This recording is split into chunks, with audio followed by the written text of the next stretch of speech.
All right, here we are. Hello, friends. Hello, everybody. Hey, Rich. Thanks for jumping on today.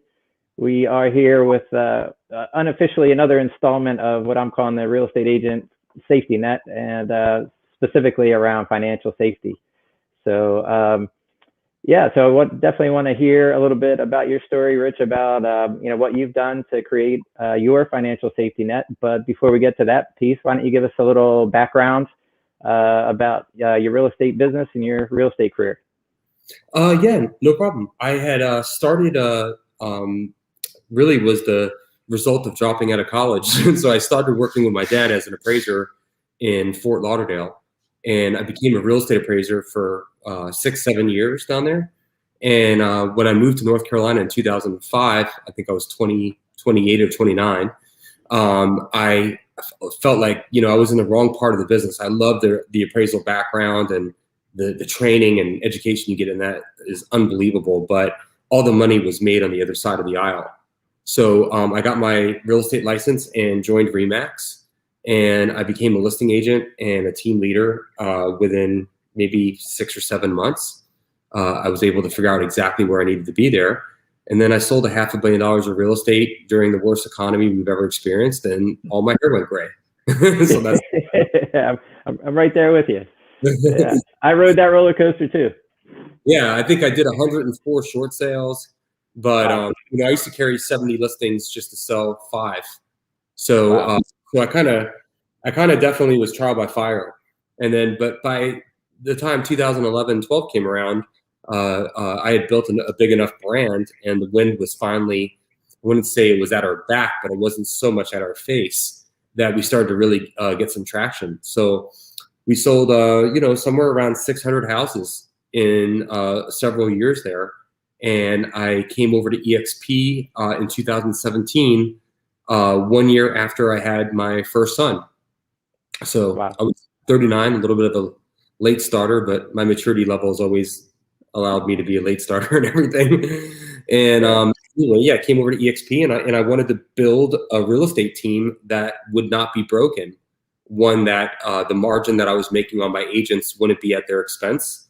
One that had no geography confinements, and one that would reward anybody that's working hard versus just the owner. So I found the revenue share model of EXP to be highly attractive. So I got to work. Yeah, awesome.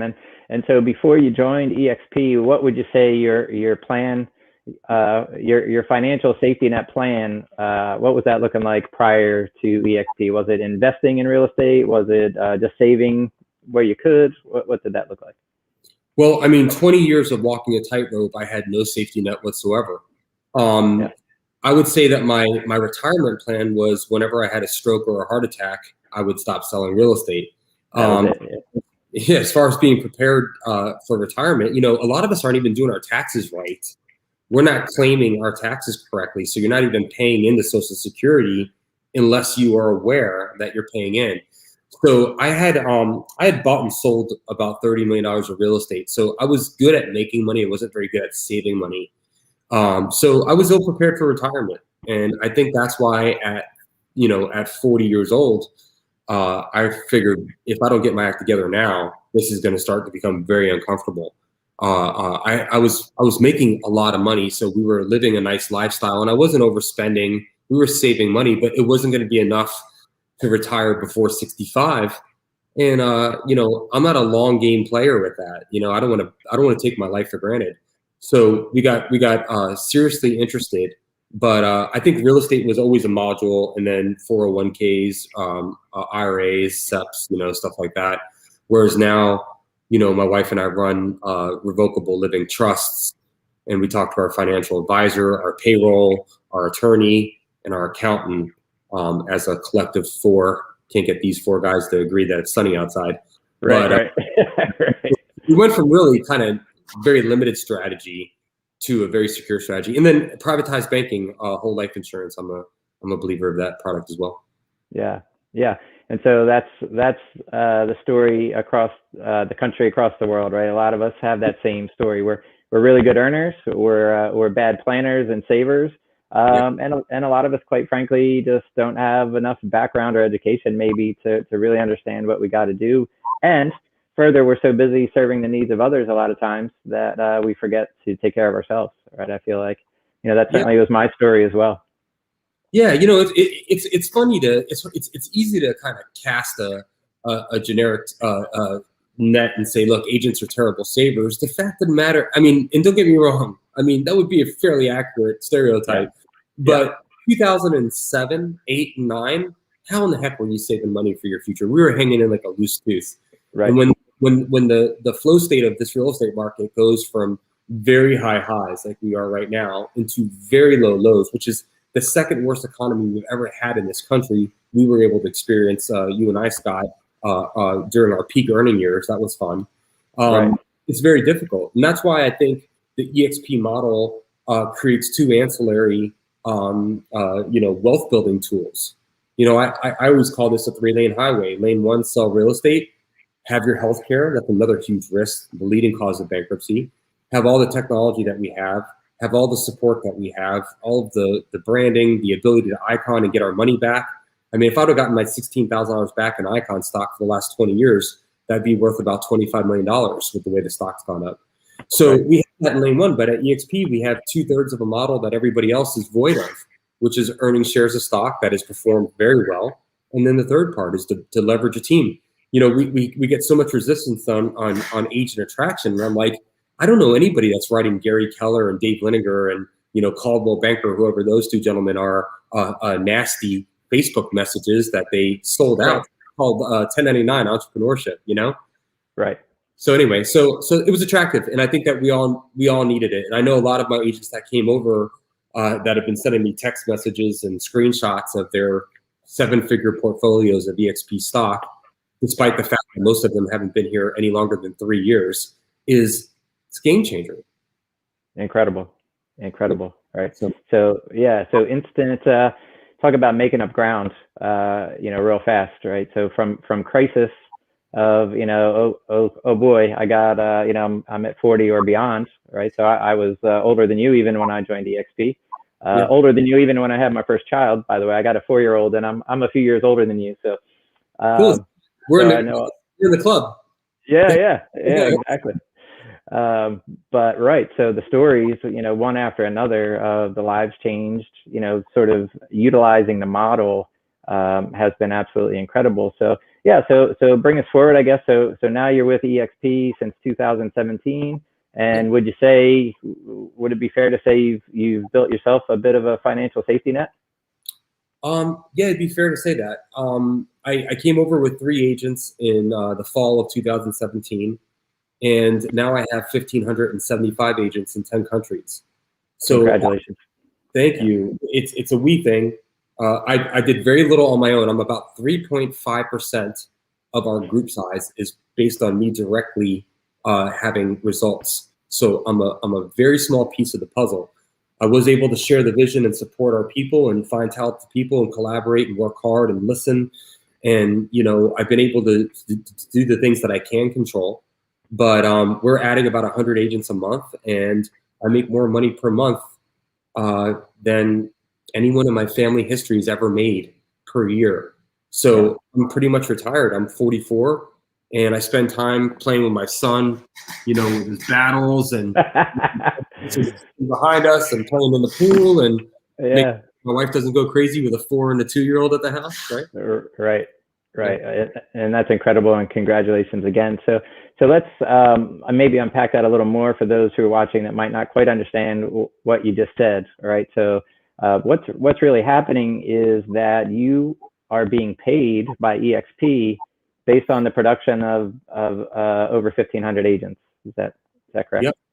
It's like a compounding 7 generation of compounding referrals, right? So each generation of referrals, so let's just use generation 1. Let's just compare this to a family, right? We run EXP Family Tree and Workplace, got 2,800 people. We named it that on purpose. So I'll just use an example. Scott, you and your wife have your 4-year-old son or daughter?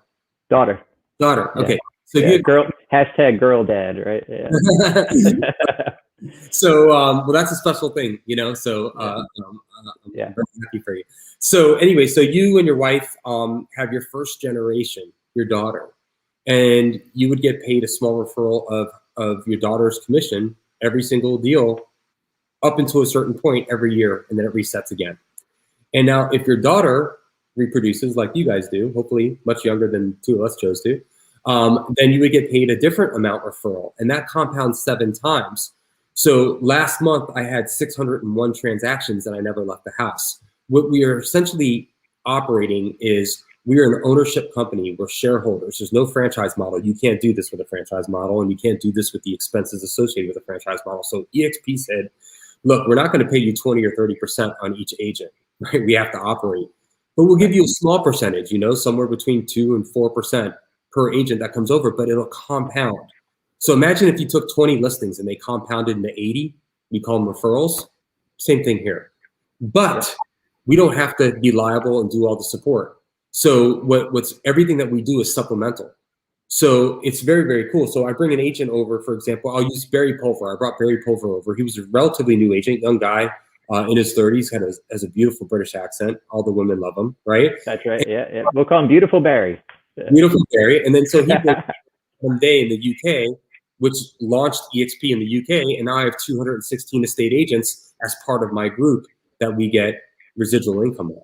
So it's really more diversified than the group that I had, because I had a team called the Lake Crew. There was 3 of us, and we were all going to the gravesite fast. And what happened is when the market crashed in 2009 in Mooresville, North Carolina, this small southern town that I live in, we got decimated, right? Whereas now, during the next crash, maybe 3 or 4 years down the road from now, you know, we are so diversified. We have agents in 10 countries. The markets are totally independent of each other. So not only is it residual income to where it's not related to your pipeline, which is related to your blood pressure, it's residual income. We get paid on what we did yesterday. So it's a safety net quite like nothing else that's ever been, you know, designed. Yeah. Yeah, for sure. So wow. So 600 closings. You collected referral fees on 600 closings. How many of those deals did you have to manage and babysit? None. Yeah, not incredible. Right. Yeah, So that's way better than 6 that you had to manage and babysit, you know, from end zone to end zone. Yeah, I had 3 agents on my last team, and let me tell you, trying to get that team, you know, I had no attrition problems here. Like it was the same group, you know. It was like the dirty quarter dozen, right? Like we were just trenches. We all did a lot of. I mean, I think as a team leader, I was doing $14-15 million a year. Everybody was doing close to me, right? So it was a powerhouse team. We did 43 million in 2017, the 3 of us. But we were all away from our families, all working like crazy, all constantly worried and stressed out about the next deal. And then when we were slow enough to enjoy our lives, you know, the stress of being an entrepreneur kind of killed the good time. So the vibe was killed either way. You were either working too much and you were missing life, or you had more time than you could imagine, which just led you to be more neurotic. And what I love about the company share is, you know, people talk about the money all the time, but really it's the lack of anxiety. I mean, last time I went for my physical, my blood pressure was 100 over 60. Like, I don't know if I'm still alive here. I feel you need a cup of coffee. Yeah, exactly right. I said, I'm stressed out that you took my blood pressure. It's probably lower. So yeah, we have an ability to do different things here. So when you're talking about the safety net of being an entrepreneur, I hate to tell everybody, but there is none. Yeah. You're the safety net for whoever's name is on the sign. And at EXP, it's like a co-op. Everybody has ownership in the company, and it's our space.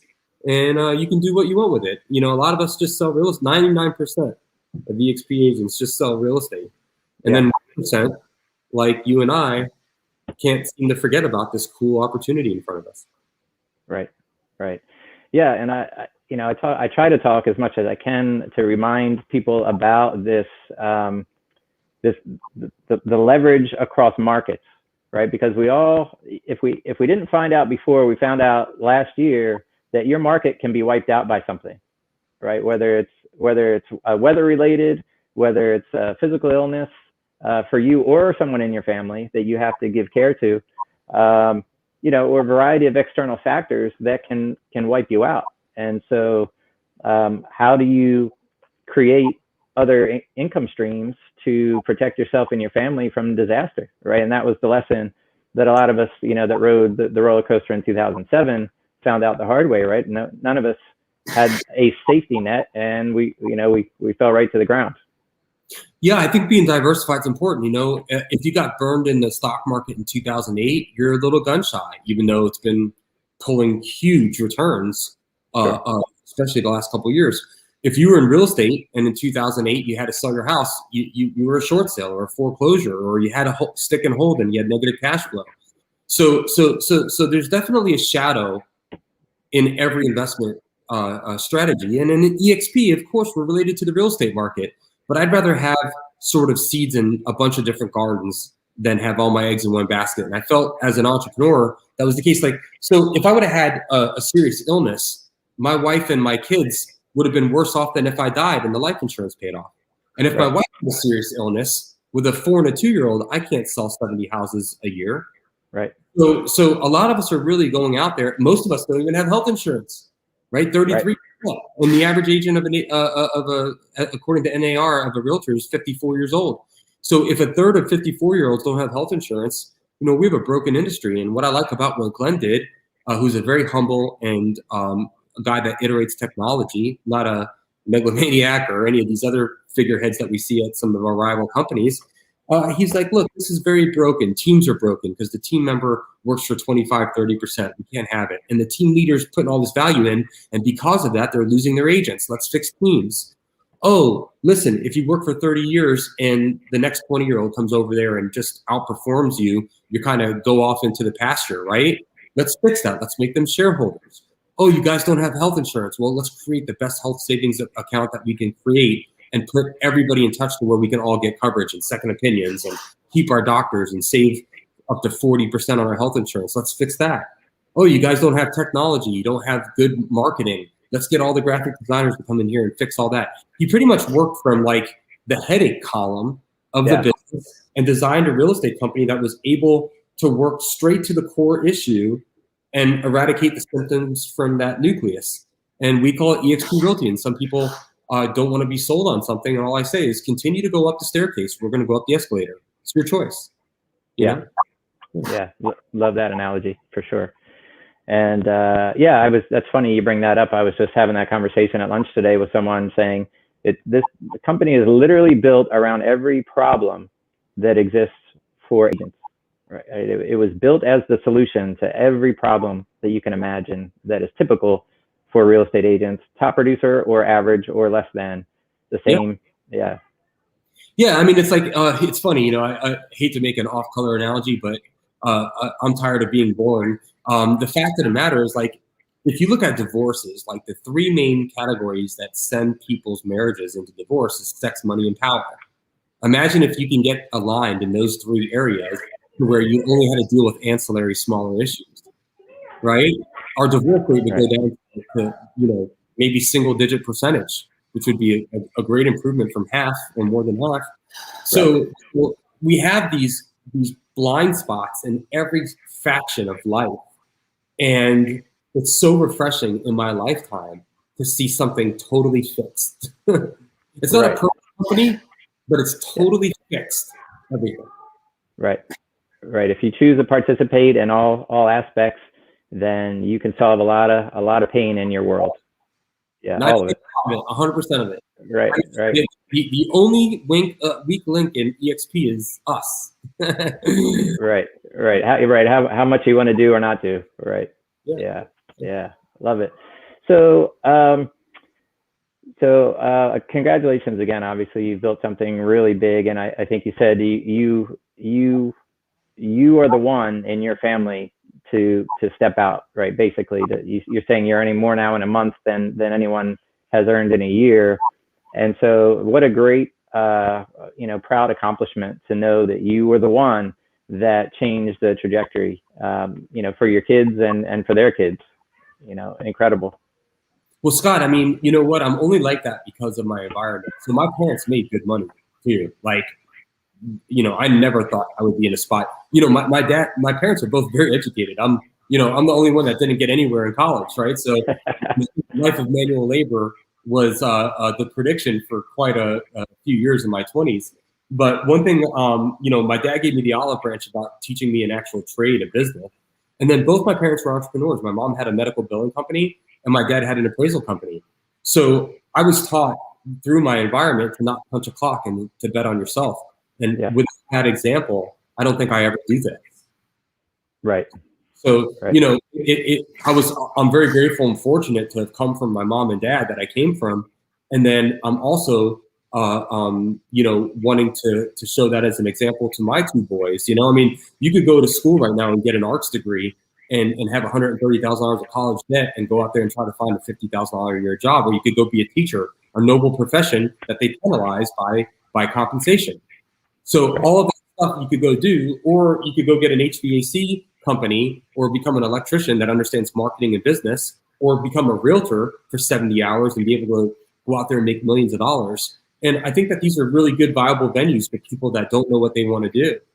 And I don't like having a ceiling on my income. And not only did EXP, they say that, when you go become an entrepreneur, you're sort of outside the box, right? I mean, there's no ceiling on my income, but there is, because my dignity, my bandwidth, my mental health all had limitations. My time, right? If you want to have a personal life, there is a bandwidth. And, I couldn't figure out a way to make more than $1 million selling houses, not in North Carolina. Maybe if I was in Beverly Hills and dressed better, I could have figured that out. But with revenue share, I have no ability to forecast the future. We're exponentially doubling every single year. So, to think about June of 2021, I have myself targeted at, 3,200 to 3,600 agents. So every new year, which is not something I'm looking forward to as I get older, is now something I'm looking forward to as I get older. Yeah. How about that? And the other, you also have solved for the New Year's Day crisis, right? Yeah. For those of us, in the business, hey, I had a great year, and the clock, strikes midnight, and the year turns, and you say, congratulations, you're back to zero. Good luck. Good luck. So, that January 1, I did that 23 times in a row. Yeah. And you know what? I'm the horse. I'm the one that's exhausted, that's going to run myself into a heart attack. And the company's the jockey. And the audience is our contacts, right? And I'm tired of that. And what I like about EXP is it's almost a jockeyless horse race. The horse is its own independent creature, and it's just running along with its teammates. There's nothing collaborative about the real estate business, and EXP is 100% collaborative. 100%. Yeah, you don't realize until you get in. It seems like we're a bunch of Scientologists, Scott, but honestly, when each fact checks out and you verify and you trust and you go through the experience and the proof of concept is you are the experiment, at some point you start getting super compassionate and super vocal about it. And people start thinking that you've lost your mind. And meanwhile, the 22nd of every month, when we go to deposit, my wife and I think everyone else lost their mind. The people that were too afraid, or their ego was too big, or they were too busy to stop and listen. Those are the people that lost their mind. We're just hoping that one conversation like this or anything else that you come across stops you in your tracks and makes you think, listen, do I want to do exactly what I did in 2021 again in 2022 and achieve the same result? If you're 40 years old or 50 years old and you're listening to this Facebook Live of this guy you've never heard of in North Carolina talk to Scott about a safety net, and you are ill-prepared for retirement and you can't figure out a way to make $100,000 of savings per year, you've run out of time. For you to continue the path that you're doing right now is total insanity.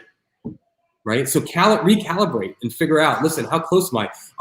Hank, one of my buddies, Avic in Michigan, big coach out there, he had me read Die with Zero. And that's a very good book that's in line with your line of questioning and content. Okay. Yeah, cool. I've seen you bring that up on Family Tree. I definitely am going to dive into that for sure. But you're right. You bring up a good point, right? For the agent who's 40 plus, still trying to churn out a savings plan, the alarm's going off, right? And most of us don't hear it. Most of us have. You go on Instagram, and we have models that are posing next to $800,000 cars that they don't own, on boats they don't own, in front of houses that they didn't list or sell. And I don't want to compete with that generation, because my whole premise is that the image of success is more important than being successful, and I don't agree with that. I think being being successful is more important than the image of success. So you can do the show, which I would opt out of, or you can do the work. And at EXP, if you do the work, the residual payoff of that is for a lifetime. Yeah, and beyond, right? And beyond, a lot of folks don't know it's a willable asset, right? It's a willable asset that you can create and pass on to an heir, which is also, that's why we say generational wealth, right? So Scott, I had a conversation with my attorney today, and in our trust, our will has named our heir to our revenue share, and then named the heir from that person that I control the scheme on. Wow. How cool is that? You know? Incredible. Yeah. Oh man, it's incredible. Yeah. I look forward to a time where I have something meaningful enough to hash that out with my attorney. Yeah. So listen, I mean, it's all the micro habits, right? So I see you in our mediums working, Scott, and doing things where other agents are possibly shutting down for the day, or watching TV, or having 3 glasses of wine before 7 o'clock. You're out here doing stuff like this. So time and micro habits is a combination that never not worked. It always works. Micro habits, That's it. So so your story is incredible. Obviously, you've built something really big, and as you mentioned, at this point, it's out of your control in a good way, right? So at this time next year, you'll be getting paid on over 3,000 agents across the world. And it will continue to escalate, right? At this point, it's out of your control in a great way. Is there another story you can think of inside of your group, maybe your first line or second line? What's another story of a life change that maybe you could share with us? Oh, I love it. Great question. Keely Tays is an agent that I directly brought over to EXP. She was a team lead in South Park, KW. She just retired this month. She has 500 plus agents. Her revenue share is more money per month. We can't speak about what it is. I'm dying to tell you not to brag. But I know. We do have a new company disclaimer. We have a company disclaimer we can post now alongside of our brag moment. So, can you post that on EXP Family Tree? Yeah. I would love to hear more about that. My wife would try to stick a pen in my neck if I talk about our income on Facebook Live. But she's over 500 agents. She came over with me about 3 years, 2 months ago. Marcus Dilly, 140 agents, brought over his brokerage of 8. Barry brought him over directly. Marcus and I were friends for a long time. Barry Pulver, 300 agents, right? No recruiting experience, right? Right. Tom Hawker, almost 200 agents. Nakia Evans, been here for 10 months, 80 agents. Yeah. I don't find celebrities. We build leaders here. So I have my top agents that coach with me and coach with my coach every month, and we're a tight circle of builders. Yeah. I think that's one of the most amazing things, is that you get to build together, and you get to grow together, and to be able to reach out a hand and pull someone else along while they pull someone else along, and so forth. Incredible feeling. So this is not all just about financial gain. This is about a community of people helping change each other's lives in a positive way. My 4-year-old said to me, these conversations that I'm having because you're having them. My 4-year-old says, "Daddy, do you work?" And I said, "Well, you don't see much of it, but I actually help other people make money. Like, what better position is there in life to help other people be more successful? I get paid to help other people become more successful."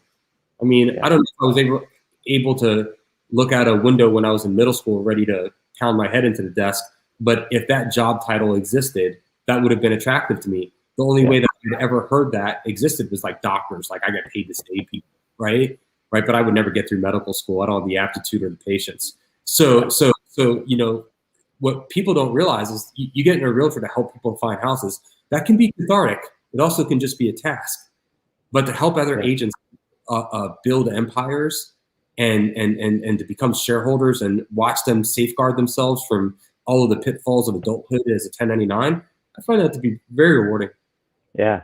You're helping them stitch their net together. Yeah. Right. And that's, what a relief, what a great feeling, especially for people that are already close to you, and then the ones you grow closer to over time to be a contributor to that. I mean, what greater thing could there be, other than having your hands in, closing up the wound, like you said. Yeah. It's incredible opportunity. So awesome. Well, I love it. Well, what else? Anything else? Parting shot, if you will, as far as maybe some guidance around building a financial safety net, or Yeah, diversify. I mean, I'll just speak from personal experience because I'm not a professional financial advisor, but we like buying stocks that we actually use the product, that we like the product, right? Right. Just getting stuck in an ETF is not necessarily always the best case. Yeah. I think whole life insurance is very important. I think term life insurance is a very poor substitute, but better than nothing. I believe in privatized banking. I believe in maxing out every single thing that you can do from a tax-free shelter. I believe in living in Florida, Texas, and Tennessee, and I don't live in any of those three states, or New Hampshire, or any other ones that are on that list. But I do believe in that as well. You're gonna be home shopping in Puerto Rico soon, I think. I will never live in Puerto Rico.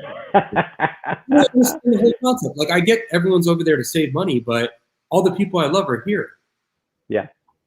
And you know what? Honestly, I made all this money in America, so I'll give it back. Like, I'm happy paying taxes. I like roads and bridges, and I like my kids to go to a good school, and I like the police department to show up when we call them. I'm happy to be. So anyway, and I understand that it's easy to say that at certain levels, and when you're making $25 million a year, it's hard to say that, but I don't really think it is. I mean, so you're making $25 million a year, first world problems. Parting advice is be diversified. I like investment properties. I like multi-units. I like things that have good cap rates. I like things that are economy proof. Multi-units are great. When the market's going up, they go up. When the market goes down, rents go up. Income approach then kicks in, and it holds its value. I think they're like funeral homes and bars. Doesn't matter what economy you're in, there's always clientele. So I like 0 to 4 units, especially duplexes to 4 units. I like small apartment buildings. I like revenue share because the plumbing never breaks and the electric never goes out, and I'm never in court. So I would say diversify. Pick 4 or 5 different categories, and then leverage your money based on risk and age on how you want to set that up. And then go on an actuary website and figure out what you need for retirement. The time, what you need in retirement is not just your years that you have left. So if I'm 44 and I think that I'm going to die at 84, I don't have to say, okay, over 40 years, I need, $50,000 a year plus Social Security. So I need this much money in the bank. It's not like that. You spend a lot less money in your 80s than you do in your 70s, and you spend significantly less money in your 60s than you do in your 50s, right? So it's got to be a gradual tier, and you can use these different products to help get a more accurate understanding. Because as soon as you meet that number that you need to be comfortable, unless you're a workaholic, stop. Get out of the way. Make room for somebody else. When I see people that are retired that are driving in rush hour, I'm like, what are you doing? It's 5:30. Go shopping at 2:45. You have the luxury, right? So whenever you see me hit a part of wealth where we are totally comfortable and have taken care of our parents and my in-laws and my kids and their cousins and everything else, I'm going to get out of the way and make space for somebody else to go in there and do it. Yeah. Love it. And that's a great tip as far as people maybe looking up an actuary tool or something like that, because a lot of people really don't have any understanding, and it really might wake you up if you would take the time to do that and look at the math and then say, okay, well, at least now I have an idea of what I'm up against. Then you can go figure it out, right? And you achieve a goal that you don't know what it is. Right? An unknown goal. Well, that's it ends up making you make no progress. I mean, it really limits you from any progress whatsoever. If you don't know what the goal is, you end up just winging it and sitting on the sidelines. So I think that's crystal clear is important. Yeah. Or you'll be the average realtor that is still selling at 75, 79 years old, right? Because it's not figured out. It's still not figured out, and we need that paycheck. Yeah. If you're selling in the 70s, I hope it's because you love people and you like being out there and being current, and it doesn't hurt to take a $20,000 check home a couple times a year. But I don't want you to be shaking hands with somebody at Target hoping that they list with you at 75. We're trying to save those examples. Yeah, exactly. Awesome. Well, Rich, thank you again so much. I really appreciate you taking the time and sharing the story, and what you built is incredible, and continue to build is incredible. And I can just say, you mentioned collaboration here at EXP earlier, but this is a perfect example of that, and having a friend, if you will, a virtual friend. I'm here in Wilmington, Delaware, about 7 hours north of you probably. But this is what we do at EXP. We have conversations, we build relationships, and it doesn't matter if we're in the same office next door or not. And so I really appreciate all that you do, all that you give back, and I appreciate your time today. Thank you, Scott. If there's anything I can ever do to help, just let me know, and I'm all in. I appreciate that. Thank you so much. Okay, everybody. Well, thanks for joining us here, and we will catch you next week. Thanks again. See you soon.